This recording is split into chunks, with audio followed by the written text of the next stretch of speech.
This is the story of one of the most tragic incidents in aviation history.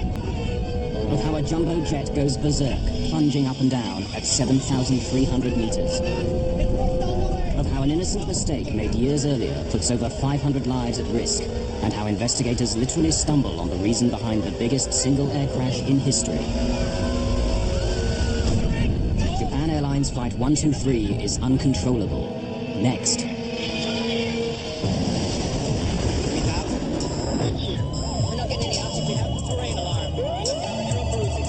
We are in an emergency.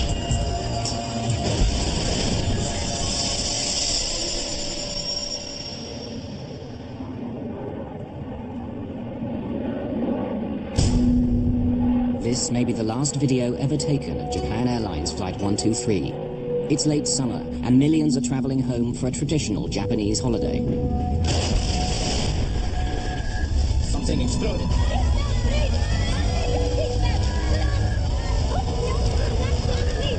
Japan Air 123, request. The plane is only 12 minutes into its flight when terror strikes. It's out of control, plunging up and down hundreds of meters at a time. And it's headed straight into the mountains that surround Mount Fuji, the tallest mountain in Japan. On the ground, Japan Airlines staff search frantically for the cause of the problem. In Tokyo, air traffic controllers try to guide the plane to safety, while the pilots resort to desperate measures to keep the plane aloft.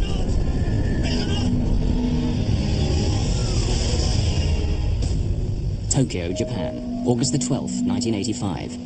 In most of Japan, it's the eve of Obon, when people traditionally honor their ancestors, often returning to their place of birth for family reunions.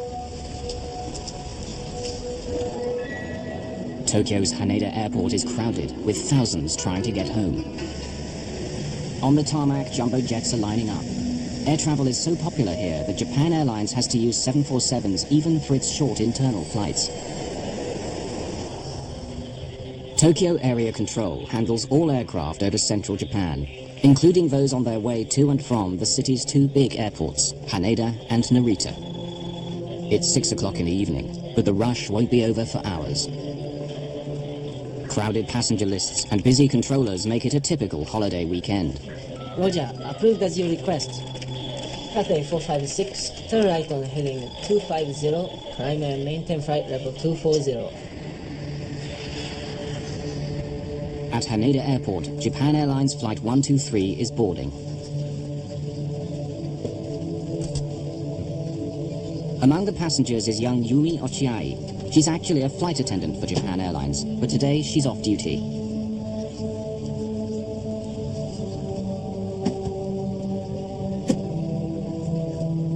Yumi takes a seat, 4 rows from the back of the plane. At 6:12 in the evening, Flight 123 takes off, heading for the industrial city of Osaka, 400 kilometers to the west. It's filled almost to capacity, 509 passengers and a crew of 15. Japan Air 123, contact Tokyo departure. Roger, Japan Air 123, Air 1... Captain Masami Takahama is 49 years old and one of the airline's senior training captains. On this flight, he'll be handling the radio and keeping an eye on the first officer, who's sitting in the captain's seat. Yutaka Sasaki is flying the plane. He's hoping for promotion to captain. Hiroshi Fukuda, a veteran flight engineer, is the third man on the flight deck. Tokyo departure, Japan Air 123. Passing 800. JAL 123's route will take it south over Enshu Bay, then southwest along the coast, until finally taking a sharp right turn to land in Osaka. The flight will take 54 minutes. Flight 123 is leaving Tokyo behind, climbing to 7,300 meters. 12 minutes into this short flight, the plane's black box shows that all is going well. Hello, Pet, what's the problem? Someone wants to go to the restroom. Shall I let him? The plane's black box records a routine request from a passenger. He wants to use the bathroom before the seatbelt light is turned off. Careful, please. An ordinary request on a routine day.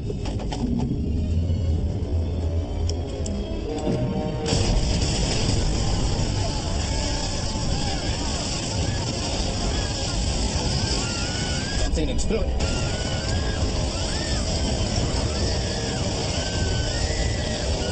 Air is rushing out of the cabin. The oxygen masks drop down automatically when the air pressure falls.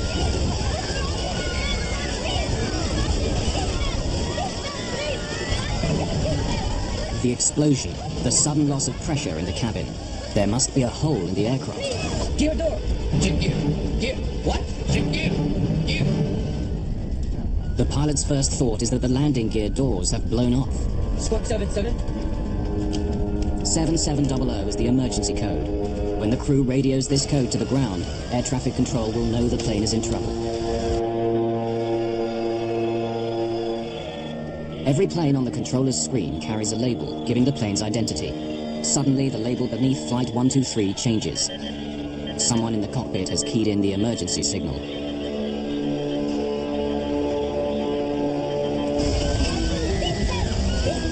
The plane's crew members are baffled. They know only that there's been a loud noise, some sort of explosion, a subsequent drop in cabin pressure, and a growing loss of control. Yet their instruments offer no clues to the mystery. Engines. All engines okay. Ominously, the pilots can't get the plane to respond. It's dropping. Right turn. Right turn. Hydraulic pressure. It's dropping. The plane's flight controls are powered by hydraulic pressure. The elevator, which makes the plane go up and down, the rudder, and ailerons, which make it turn. On a big modern jet, all these are too heavy to operate with cables and levers. Instead, they're controlled by hydraulic fluid, which flows in pipes around the aircraft. It's the lifeblood of the plane. Tokyo, Japan Air 123, request immediate. Trouble. Request return back to Haneda. Over. Roger, approved as you request. Turn right to heading 090. Don't make so much. Yes. Crew members, please, help out with the oxygen bottles. Repair the oxygen bottles, please. Don't bang so much. Turn it back. It won't go back. Nothing seems to be working. All the controls are dead. They're 7,300 meters up in the air, traveling at nearly 540 kilometers an hour, and unable to control the plane. In the growing uncertainty of the situation, the pilots know they need to get down fast. The controller is puzzled. Instead of making the anticipated 180-degree turn back to the airport, the plane now veers off its course, but not towards Haneda. No, 123. Negative. Please confirm that you are declaring emergency. That's right? That's affirmative. Request the nature of your emergency. Hydraulic pressure all lost. All lost. No, look. All lost. Yes. The company, please. Make a request to the company, please. You want to make a fuss? The crew seem paralyzed and don't radio the airline or answer the tower. The officials on the ground don't know that the plane has lost its hydraulic power, but their screens tell them it's flying erratically and is possibly out of control. Right turn, descend. Look at his altitude. Up and down, up and down. But now, on control. Put your hand into it or it'll stop. The hydraulics failure has caused a serious problem. For the last few minutes, the plane has begun flying in an alarming pattern. First, it climbs steeply, then tips over and goes into a terrifying dive of 1,200 meters, only to level off and begin to climb again. This repeats itself over and over again. The pilots cannot understand this bizarre behavior, and they are powerless to stop it.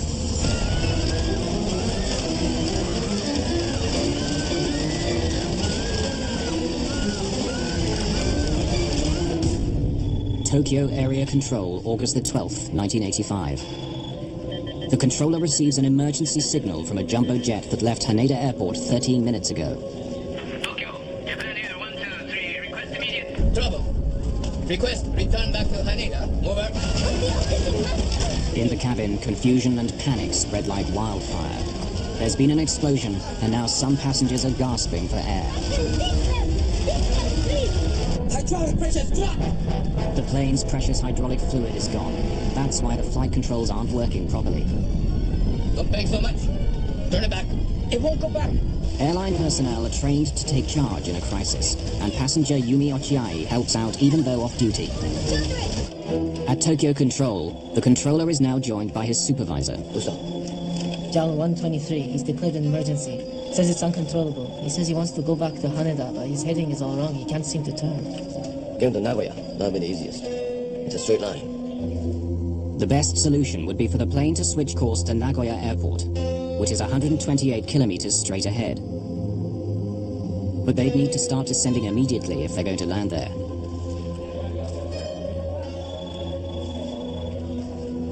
Right, your position 72 miles to Nagoya. Can you land at Nagoya? Negative. Request back to Haneda. It's along the runway. The captain wants to try to get back to Haneda. It's a large airport and ideally suited for a Jumbo 747 in an emergency. But it's in the opposite direction. If he can get it down. 123, can you descend? But the black box shows that he doesn't descend. Without control of the aircraft, they can't. In the thin atmosphere at this altitude, the passengers are finding it difficult to breathe. People without oxygen masks may soon become unconscious. The situation worsens as some of the masks at the back of the plane run out of oxygen. It's been 5 minutes since the explosion, and a flight attendant is finally able to call the cockpit with news about what's happened to the plane.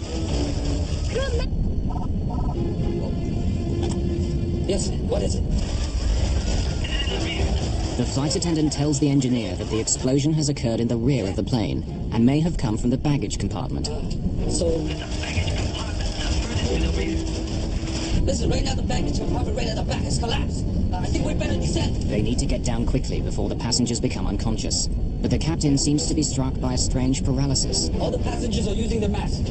Shall we descend a little? The captain does not reply. It's possible that by now he and his crew are suffering from hypoxia, or lack of oxygen to the brain. The R5 head? At this altitude, the oxygen in their blood starts to fall. First, their judgment may become impaired. Eventually, they may lose consciousness. The R5 head? Yes, I understand. Captain, the R5 mask have stopped! At the R5 door, the situation is becoming critical. The oxygen supply has failed.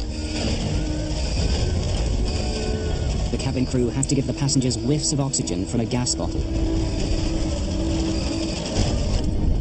Still, the captain and his crew seem to be drowning in confusion. I think we better make an emergency descent. Yes. Shall we use our mask too? We better. I think we better use the oxygen mask. Yes. But they don't put on their masks. No one knows why. It might be indecision or hypoxia beginning to cloud their judgment. At Japan Airlines in Tokyo, flight operations have been alerted to the emergency, but are as mystified as everyone else on the ground. All they know is that over 500 lives are at stake. It's their job to try to diagnose the problem and come up with a solution while the plane is in the air. This is Japan Air Tokyo. Tokyo Control said they received an emergency call from you. Listen, right now the R5 door has broken. Roger. Is the captain returning to Tokyo? What? Can you return to Haneda? Just a moment. We are making an emergency descent. We'll contact you again in a little while. Keep monitoring us, please. Roger. R5 door. Could it have come off? If the door has come off, that could mean an explosive decompression of the cabin as the air rushes out. Passengers may have been sucked out kilometers above the ground. But there's a worse possibility. If the door hit the tail of the aircraft, it could have damaged it. The tail keeps the plane stable. Its rudder and elevators make the plane go up and down or side to side. If the tail is damaged, flight operations will be powerless to assist them. In Tokyo, news that a Japan Airlines jumbo jet is in trouble has leaked almost immediately. Japanese television is already breaking into regular programming with live interviews. Someone saw the crippled jet fly overhead. I knew the plane was in trouble, he is saying. It was swaying back and forth. Then it disappeared in a cloud. Flight 123's meandering route has put it in range of an American Air Force base at Yokota on the northern outskirts of Tokyo. An American controller there has overheard the conversations between the plane and Tokyo Air Traffic Control. He wants to help to offer Yokota runway for landing. Japan Air 123, Japan Air 123, Yokota approach. If you hear me, contact Yokota. The pilots are preoccupied and don't respond. Since they've lost all normal control of the plane, they're now testing the throttles to see what happens. They can make the plane go faster or slower. At least they have speed at their command. As they experiment, they find that if they push the throttles forward when the plane is diving, making the engines go faster, it actually makes the plane come out of the dive and brings the nose up. And if they pull back the throttles when it's climbing, slowing the engines, the nose tips and begins to dive. These actions are the opposite of what a pilot would normally do, but it seems to work, and they begin to flatten out the mad roller coaster ride. Then a second experiment. By applying more thrust to the engines on the left side of the aircraft, they managed to slowly turn the plane right, in the general direction of Tokyo. But then their luck runs out. In the frantic juggling of throttles, the pilots get out of step. It drives the 747 into a frenzy. Hold on! How about gear down? Gear down! So put the gear down! Lowering the landing gear should slow the plane down and make it more stable. Doesn't work. Should I lower the alternate? For safety, 747s employ an electrically run system, separate from the hydraulics, that can lower the landing gear in an emergency. While the engines are turning, they still have electric power. Lowering the landing gear helps stabilize the plane. The drag of the undercarriage has a dampening effect on the pitching motion. But it also destroys the directional control they were getting by applying more power to one side of the aircraft. Max power! Close to Mount Fuji, the tallest mountain in Japan, the plane makes an abrupt turn to the right and begins a terrifying dive. The plane is falling at 900 meters a minute, twice the normal rate of descent. We're going down! Heavy! We are all the way! All the way! It's all the way! Heavy! Get the gear down! Gear's down! There's no need for alarm. The plane's black box records the flight attendant still trying to calm the passengers. Japan Air 123, on control! As he's gonna hit the mountain. Tokyo Control, the Mayday, sir. This is... All station except the Japan Air 123. Keep silent until further advised. Uncontrollable! Understood. Do you wish to contact... Stay with us, please! Stay with us! Just as suddenly, the plane comes out of its dive. They've dropped over 3,000 meters. They're now in amongst towering mountains, but at least there's more oxygen at this altitude. The pilots have been fighting the plane for an intense 22 minutes since the explosion. This may be hopeless! The hydraulic fluid is all gone! It's uncontrollable! Hey, my man! Stop! Right! Beneath the mountain! The car! Applying maximum power in order to lift the nose is their only option.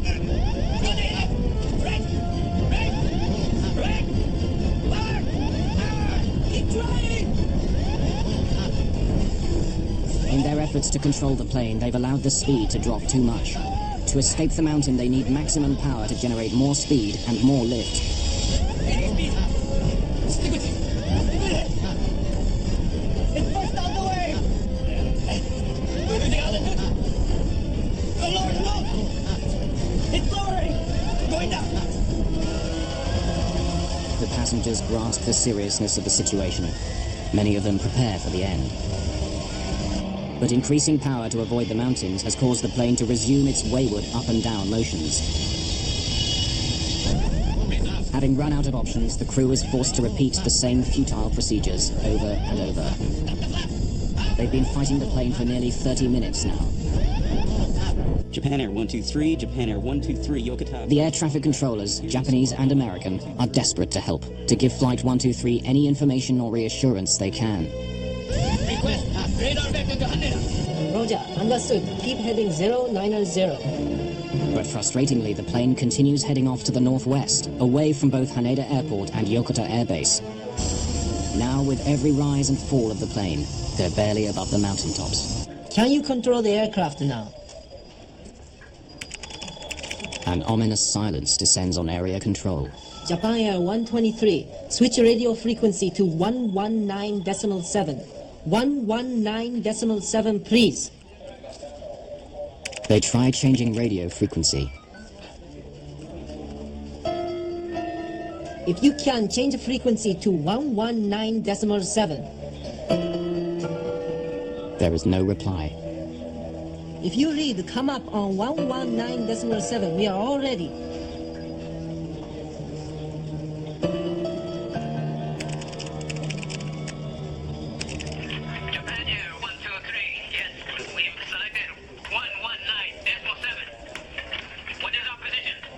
Your position 4-5 miles northwest of Haneda. In the tensions of the moment, the controller is a bit confused and mistakes the plane's distance from Haneda. Northwest of Haneda? How many miles? Yes, that is correct. On our radar, you are 55 miles northwest. We are ready for your approach at any time. Yokota is also available for landing. Let us know your intentions. Over. At Haneda Airport, emergency services are being mobilized for the plane, wherever it can touch down. Yes, Roger. They say we're 25 miles west of Kumagaya. Suddenly, the plane goes into a steep dive, the worst yet.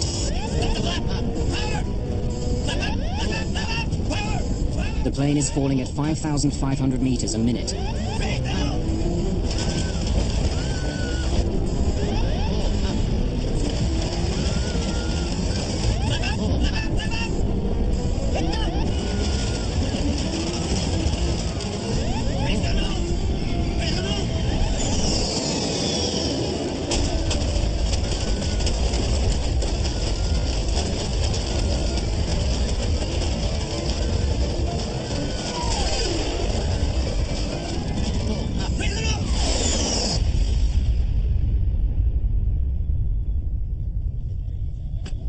Japan Air 123. Japan Air 123. Can you hear me? Japan Air 123, Japan Air 123, do you read? Japan Air 123. Japan Air 123. Japan Air 123 is gone.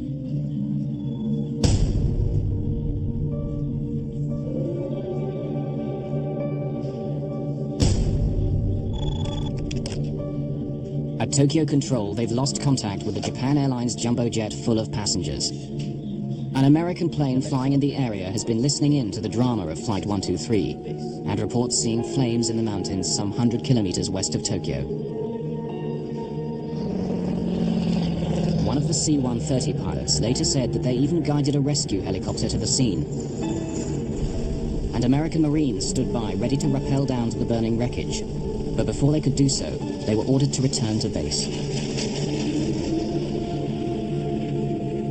Rivalry between the various Japanese emergency forces is reported to have caused confusion and delays as the victims of the crash wait for help. During the night, the Japanese Self-Defense Force arrives on the scene. A helicopter flown by Captain Isuzu Omori finds the crash site. The pilot radios in. Victor 107. I see something. I see flames in about 10 spots over an area of about 300 meters square. Victor 107. Minokayama. Is there any sign of survivors? Victor 107. No signs of survivors. Visibility poor. Too much smoke. Victor 107. Can you land to investigate? Not a chance. It's a 45-degree slope down there. Nowhere to put down. And there's fire everywhere.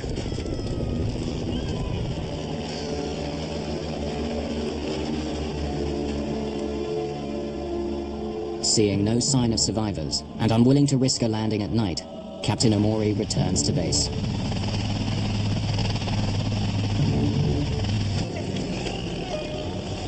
Meanwhile, a team of rescuers is on its way by road. But since they don't expect to find anyone alive, they spend the night in a village 68 kilometers from the crash site.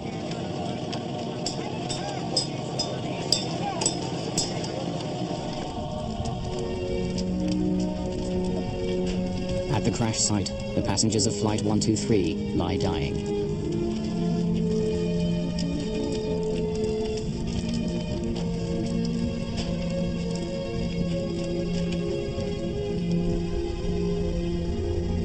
The next morning, the last moments of Flight 123 start to become clear.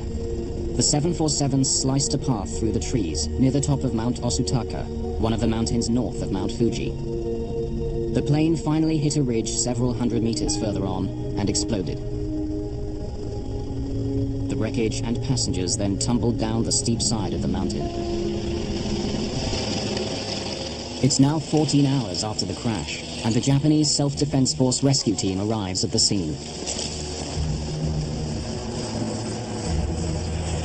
They are confronted with the worst single aircraft accident in history.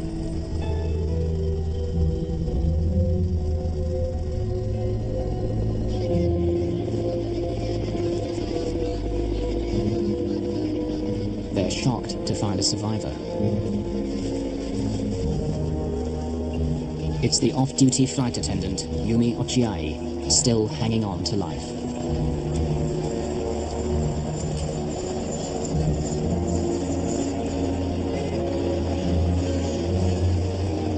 And she is not the only one.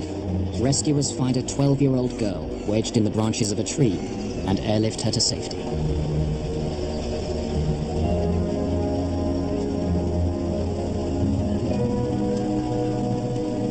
Incredibly, 2 more passengers are alive, a young mother and her 8-year-old daughter.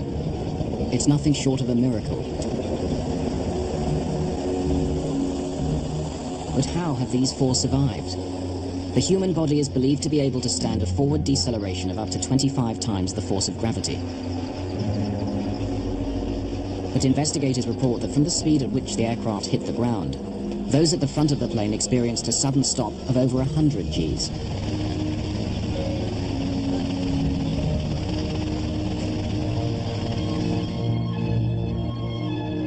The 4 survivors are hurried to a hospital in Fujioka City.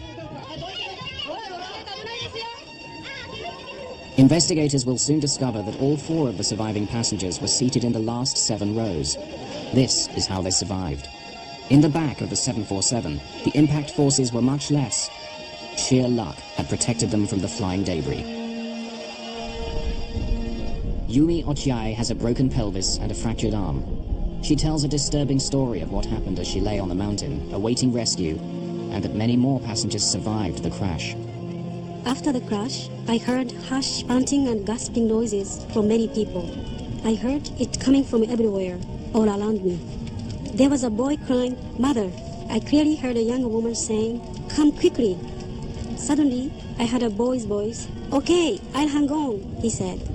It sounded like the voice of a boy of about school age. In the darkness, I could hear the sound of a helicopter. I couldn't see any light, but I could hear the sound, and it was quite near too. "We'll be saved," I thought, and waved frantically. But the helicopter went farther away. "Don't go!" I waved desperately. "Help!" But it faded. I could no longer hear the voices of the boy or the young woman. It's clear now that many died in the cold night air, waiting for rescue.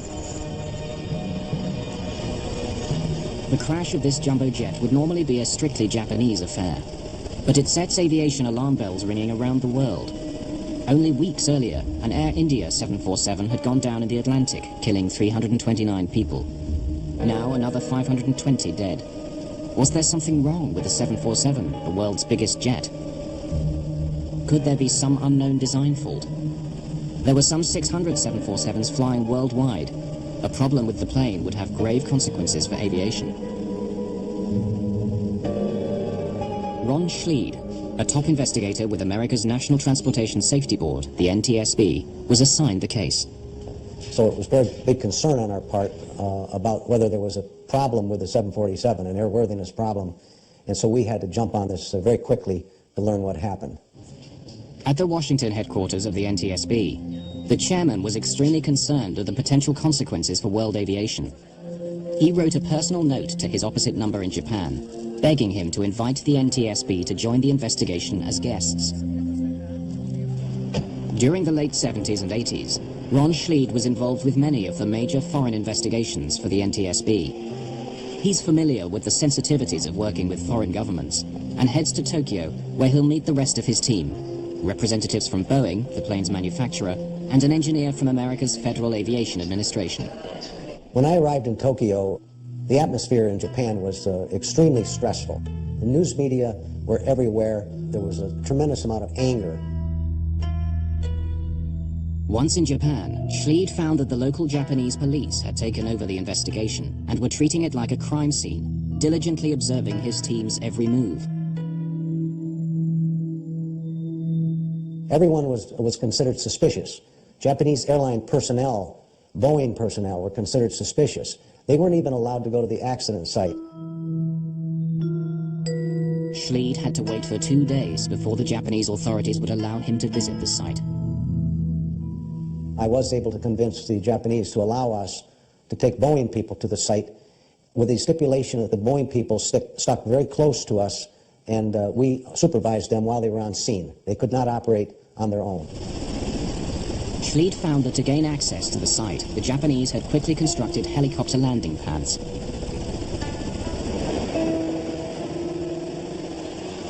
It was an amazing sight to look up at this mountain and see what looked like wreckage from an airplane at a distance, but you could not recognize any part of an airplane.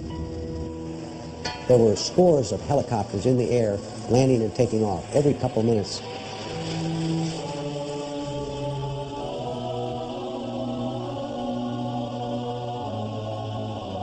Amidst the wreckage of JAL 123, Schleid found that some families of the victims had managed to scramble to the remote mountain site on foot and build shrines to their loved ones.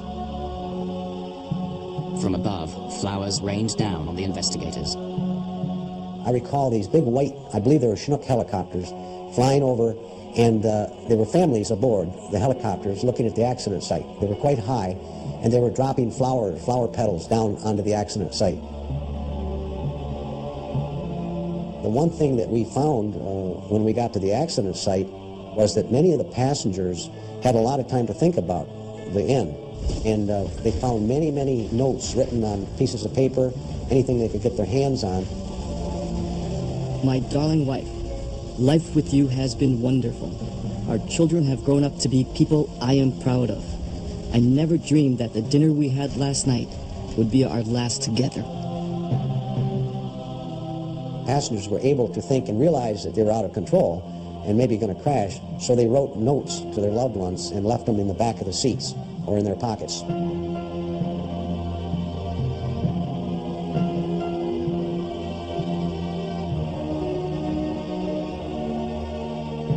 But what could have caused this disaster? Neither the heart-rending letters nor the tangled wreckage yet yield any answer to what happened to Flight 123. Still, the main thing the investigators have to go on are the words on the plane's cockpit voice recorder, those of the plane's flight engineer who had said that door R5 was broken. They believe that the door has somehow come off in flight, crashed into the tail, and damaged the plane's flying surfaces, the horizontal stabilizer, which makes the plane go up and down, the rudder, which controls side-to-side movement. But then, a piece of news that destroys that theory totally. The door had not come off. It's found by the investigators amidst the wreckage. The flight engineer was wrong. Right now the R5 door has broken. The warning light on his panel led him to believe that the door had failed in flight. But the alarm may well have been set off by a short circuit in the electrical system, caused by the ceiling collapsing in the explosion. It was not a broken door that caused Flight 123 to crash. The investigators would have to look elsewhere. Stop the flap! Power! Power! Power! Flap up! Flap up! Flap up! Flap up! It's up! Raise the nose! Raise the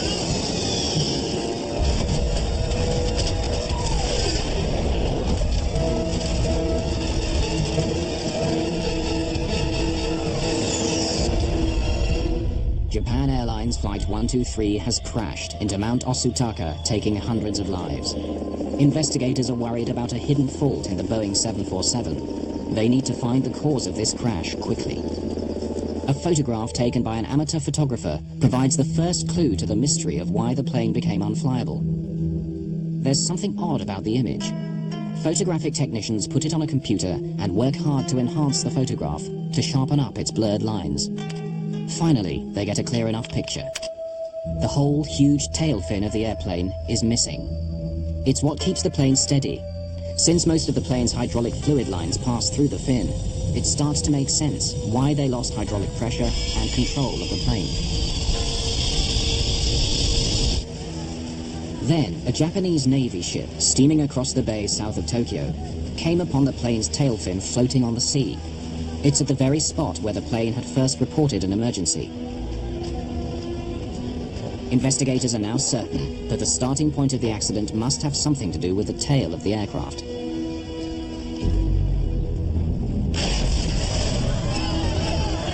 They review the known facts. Something had caused the ceiling at the back of the plane to collapse, There had been an explosive decompression of the aircraft. Whatever it was also ripped off the tail fin and the main hydraulic lines with it, making the plane uncontrollable. This may be hopeless. The hydraulic fluid is all gone.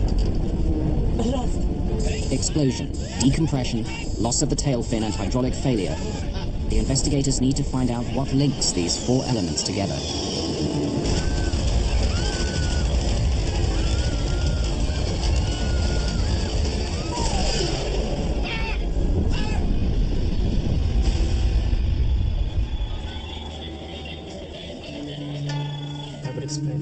Routinely, the investigators begin by looking back into the plane's history. And they make an intriguing discovery. The plane had been in another accident 7 years earlier. The pilot landed the plane with its nose too high. The tail struck the ground and scraped along the runway. There had been a repair to the rear part of the airplane, including the rear pressure bulkhead. Well, all modern jets, aircraft, when they climb, they have to be pressurized to keep the cabin to a reasonable level for the passengers. So let's take a 747. When a 747 is on the ground, it's actually somewhat oval-shaped. And as it climbs and pressurizes, it becomes more circular. The rear pressure bulkhead is like a huge metal umbrella lying on its side at the very back of the plane. Its purpose is to stop pressurized air escaping from the cabin out through the tail of the aircraft. It must be very, very heavy and strong because the forces are tremendous. They're over 8 psi differential, a lot of pressure. The design of the 747 aft pressure bulkhead was what they call a dome. And it was designed to take the pressure with a lot less heavy metal. And it's a typical design. It's a pressure dome. 7 years earlier, Japan Airlines called in Boeing to repair the cracked bulkhead. Boeing engineers spliced a new panel into the damaged bulkhead. But at the accident site of Flight 123 in 1985, Ron Schleid stumbled across a piece of wreckage that unraveled the whole mystery. It was a piece of this new panel that had been spliced into the bulkhead. The repair had in fact not been done correctly. There was only one row of rivets holding that joint together, where there should have been 2 rows of rivets holding the joint together. To explain to the Japanese investigators what he discovered, Ron Schleid sketched out how the repair should have been made and the mistake that had been made. It was a catastrophic error. The rivets were carrying twice the force they should have been. One of the FAA engineers there did some calculations for us based on this earlier repair of the bulkhead. And his theory was if the repair wasn't done correctly, for example, if they had not put the rivets in properly and they only had 1 row of rivets holding the bulkhead together versus 2 as designed, that it would fail prematurely. The FAA engineer calculated that the faulty repair to the bulkhead would fail after 10,000 flights. From the moment the repair was done, it was simply a matter of time. The investigators found that a simple human error had led to this.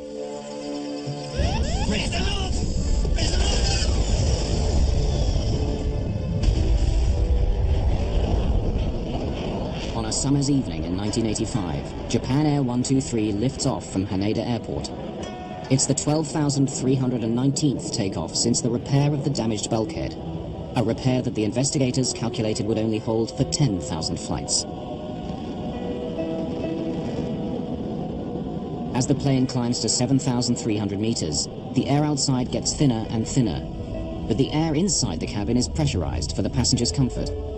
The difference of pressure between the passenger cabin on one side of the bulkhead and the unpressurized tail on the other stretches the bulkhead and its faulty repair to the breaking point. In a test which duplicated these conditions, cracks began to appear and lengthen around the rivet holes until the bulkhead snaps. In an instant, pressurized air from the cabin blows a hole in it 2 to 3 meters square, bringing down the ceiling around the rear toilets. The highly pressurized air blasts its way into the tail fin of the aircraft and simply blows it off. From that moment on, the plane is doomed.